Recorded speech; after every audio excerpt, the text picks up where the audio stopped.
11वीं सदी की शुरुआत से ही बीजेंटियम लगातार तख्तापलट, गृह युद्धों और केंद्रीय सत्ता की कमजोरी का शिकार होने लगा। तीसरी सदी के रोमन संकट की तरह जब सैनिक सम्राट एक के बाद एक विद्रोहों की आंधी में सत्ता में आते जाते रहे, उसी प्रकार बाद की बीजांटिन इतिहास भी षड्यंत्रों की एक श्रृंखला बन गई, जिसने शासन और सैन्य व्यवस्था की स्थिरता को कमजोर कर दिया। 14वीं सदी तक साम्राज्य वास्तव में राजधानी के इर्द गिर्द सिमटे हुए बिखरे हुए क्षेत्रों की एक कड़ी में बदल चुका था, जिसने प्रांतों पर अपना नियंत्रण खो दिया था। कॉन्स्टेंटिनोपल की अर्थव्यवस्था धीरे धीरे वेनिस और जेनुआ के व्यापारियों के नियंत्रण में आ गई। शहर के ठीक सामने स्थित जेनुआ की उपनिवेश गालाटा वास्तव में एक स्वायत्त आर्थिक केंद्र बन गई थी, जिसकी अपनी प्रशासन व्यवस्था और नौसेना थी। साम्राज्य अपनी कराधान आधार को तेजी से खो रहा था, जबकि उसकी स्वयं की नौसेना लगभग समाप्त हो चुकी थी, जिससे कॉन्स्टेंटिनोपल को अपने ही बंदरगाहों की रक्षा के लिए भी विदेशी शक्तियों पर निर्भर रहना पड़ रहा था। साम्राज्य की अवसंरचना और सत्ता को घातक आघात चौथी धर्म युद्ध 1204 ने पहुंचाया, जो लैटिनों द्वारा राजधानी की लूट के साथ समाप्त हुआ। हालांकि 1261 में यह नगर फिर से बाइजेंटाइन के अधिकार में आ गया, लेकिन वह अपनी पूर्व शक्ति को फिर कभी प्राप्त नहीं कर सका। जनसंख्या घट रही थी, भव्य गिरजाघर जर्जर होते जा रहे थे और कोषागार खाली पड़ा था, जिससे राजनीतिक मंच पर एक नई शक्ति के उभरने की परिस्थितियां बन गई थीं। 14वीं शताब्दी में उस्मानियों ने योजनाबद्ध ढंग से अनातोलिया और बाल्कन में बाइजेंटाइन क्षेत्रों पर कब्जा कर लिया। एड्रियानोपल, जिसे आज एडिर्ने कहा जाता है, के पतन ने इसे यूरोप में नई उस्मानी राजधानी बना दिया, जिसे कॉन्स्टेंटिनोपल चारों ओर से घिर गया। यह शहर उस्मानी साम्राज्य की सीमा के भीतर एक अलग थलग पड़ा इलाका बन गया। सैन्य सुधारों, जिनमें एक अनुशासित जनिसरी सेना की स्थापना और आग्नेयास्त्रों का सक्रिय उपयोग शामिल था, ने उस्मानियों को अपने पड़ोसी देशों की पुरातन सामंती सेनाओं पर निर्विवाद बढ़त दिला दी। सुल्तान के रक्षकों में अपना नाम दर्ज करें। 1453 के वर्ष की पूर्व संध्या पर अंतर्राष्ट्रीय स्थिति बीजांटियम के लिए अत्यंत प्रतिकूल थी। पश्चिमी यूरोप 100 वर्षों के युद्ध और आंतरिक संघर्षों से थक चुका था और पवित्र धर्मगुरु के पास एक नई बड़े पैमाने की धर्म युद्ध आयोजित करने के लिए आवश्यक संसाधनों की कमी थी।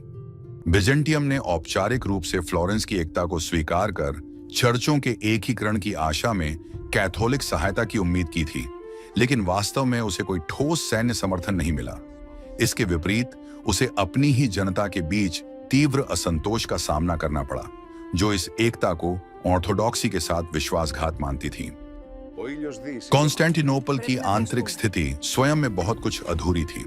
शहर की आबादी घटकर केवल कुछ हजारों में रह गई थी। दीवारों के भीतर के पूरे पूरे मोहल्ले वीरान पड़े थे और उन्हें रसोई के बाग बगीचों के रूप में इस्तेमाल किया जाता था। रक्षा करने वाली सेना छोटी थी और बेड़े में केवल कुछ गिनी चुनी विदेशी और बाइजेंटाइन जहाजें ही शामिल थीं। सम्राट थियोडोसियस के समय में निर्मित नगर की दीवारें अब भी मजबूत किलेबंदी बनी हुई थीं, लेकिन उन्हें व्यापक मरम्मत और विकसित होती तोपों के विरुद्ध रक्षा के आधुनिक उपायों की आवश्यकता थी। महमद द्वितीय का व्यक्तित्व उन घटनाओं में एक महत्वपूर्ण कारक बन गया जो अब घटित होने वाली थीं। एदिर्ने में जन्मे युवा सुल्तान बचपन से ही बीजांटिन राजधानी को जीतने के विचार में पूरी तरह डूबे हुए थे। वह एक अत्यंत शिक्षित शासक था, जो कई भाषाओं में निपुण था और अभियांत्रिकी में भी पारंगत था। महमद ने स्वयं को रोमन सम्राटों का उत्तराधिकारी माना और वह इस नगर को एक ऐसे विश्व साम्राज्य का केंद्र बनाना चाहता था जो यूरोप और एशिया में उसकी संपत्तियों को एकजुट कर सके। घेराबंदी की तैयारियों के तहत उस्मानियों ने बोस्फोरस पर रूमेली हिसार किला बनवाया, जिससे शहर का काले सागर तक जाने वाला समुद्री मार्ग पूरी तरह से बंद हो गया। घेराबंदी की शुरुआत अप्रैल के प्रारंभ में 1453 में हुई। 80,000 से 1 लाख तक अनुमानित विशाल उस्मानी सेना ने नगर को थल मार्ग से घेर लिया, जबकि एक शक्तिशाली बेड़े ने समुद्र की ओर से नाकाबंदी कर दी। इसके विपरीत रक्षकों की संख्या मुश्किल से 7,000 से कुछ अधिक थी, जिसमें विदेशी टुकड़ियां भी शामिल थीं, जिनमें मुख्य रूप से जेनोआ के लोग थे। सम्राट कॉन्स्टेंटाइन 11वें पालेओलोगोस ने स्वयं रक्षा का नेतृत्व किया, पूरी तरह से यह जानते हुए कि विजय की संभावना लगभग न के बराबर थी। इस अभियान में तोपखाने ने निर्णायक भूमिका निभाई। महमूद द्वितीय ने हंगरी के सैन्य अभियंता उर्बान को अपने साथ मिला लिया, जिसने सुल्तान के लिए विशालकाय तोपें ढाली, जो कई 100 किलोग्राम वजनी गोले दागने में सक्षम थीं। थियोडोसियन दीवारें, जिन्हें सदियों तक अभेद्य माना गया था और जो दर्जनों घेराबंदियों का सामना कर चुकी थीं, युद्ध की नई तकनीकों के प्रहारों के आगे ढहने लगीं। उस्मानी साम्राज्य की सबसे साहसी कार्रवाइयों में से एक थी जहाजों को जमीन के रास्ते गोल्डन हॉर्न में पहुंचाना। बाइजेंटाइनों ने बंदरगाह के प्रवेश द्वार को एक विशाल लोहे की जंजीर से बंद कर दिया था, जिससे उनकी समुद्र की ओर की दीवारें अपेक्षाकृत सुरक्षित हो गई थीं। हालांकि मेहमत ने वसा से चिकनाई की हुई एक लकड़ी की सड़क बनवाने का आदेश दिया, जिसके ऊपर दर्जनों जहाजों को बोस्फोरस से गोल्डन हॉर्न तक जंजीर को पार करते हुए घसीट कर ले जाया गया। इससे रक्षकों का अंतिम रणनीतिक लाभ छिन गया और उन्हें अपने पहले से ही सीमित बलों को समुद्री किलाबंदियों की रक्षा के लिए और अधिक फैलाने के लिए मजबूर होना पड़ा। अंतिम हमला 29 मई 1453 की रात को शुरू हुआ। कई बार हमलों की लहरों के बाद जनिसरी सैनिकों ने आखिरकार किलेबंदी में एक दरार खोज ली। एक संस्करण के अनुसार एक छोटा दरवाजा खुला छोड़ दिया गया था। भीषण युद्ध में सम्राट कॉन्स्टेंटाइन 11वें मारे गए। वे अपनी राजधानी के पतन का साक्षी न बने, इसीलिए एक साधारण सैनिक की तरह लड़ते हुए वीरगति को प्राप्त हुए। सुबह होते होते शहर पूरी तरह से कब्जे में आ चुका था, जिससे बीजांटिन इतिहास के 1000 साल से भी अधिक लंबे युग का अंत हो गया। कब्जे के बाद कॉन्स्टेंटिनोपल में आंशिक रूप से लूटपाट हुई।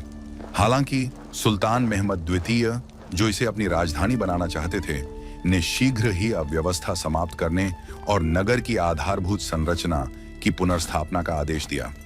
जनसंख्या का भाग्य मिश्रित रहा। कुछ निवासियों को गुलामी में बेच दिया गया, जबकि दूसरों को इस शर्त पर शहर में रहने की अनुमति दी गई कि वे कर अदा करेंगे। सुल्तान ने स्वयं को एक व्यावहारिक शासक सिद्ध किया, जिन्होंने ऑर्थोडॉक्स पितृ संस्था को बनाए रखा और ईसाई तथा यहूदी समुदायों को नई शासन व्यवस्था में सम्मिलित होने की अनुमति दी। शहर, जिसे आधिकारिक रूप से इस्तांबुल नाम दिया गया, तेजी से फैलते हुए उस्मानी साम्राज्य का राजनीतिक और सांस्कृतिक केंद्र बन गया।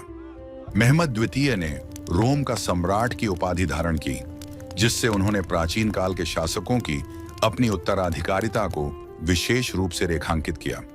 हागिया सोफिया का महान गिरजाघर एक मस्जिद में बदल दिया गया, जिससे वह इस्लाम की विजय का प्रतीक बन गया।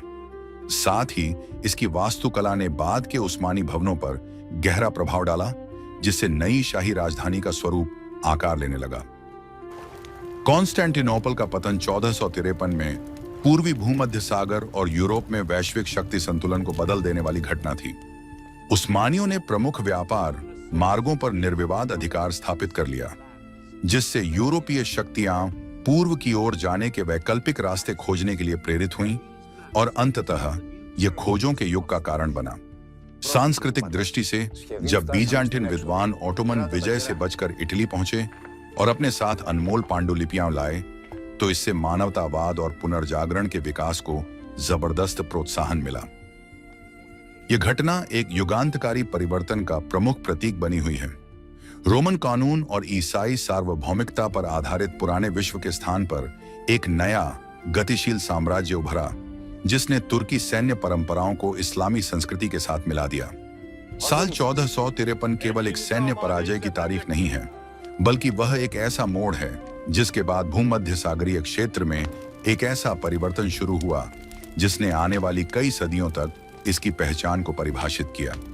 कॉन्स्टेंटाइन का नगर, जो एक ईसाई साम्राज्य की राजधानी के रूप में पतित हो चुका था, उस्मानी जगत के हृदय के रूप में पुनर्जन्म लेकर एक नए रूप में अपना इतिहास आगे बढ़ाता रहा।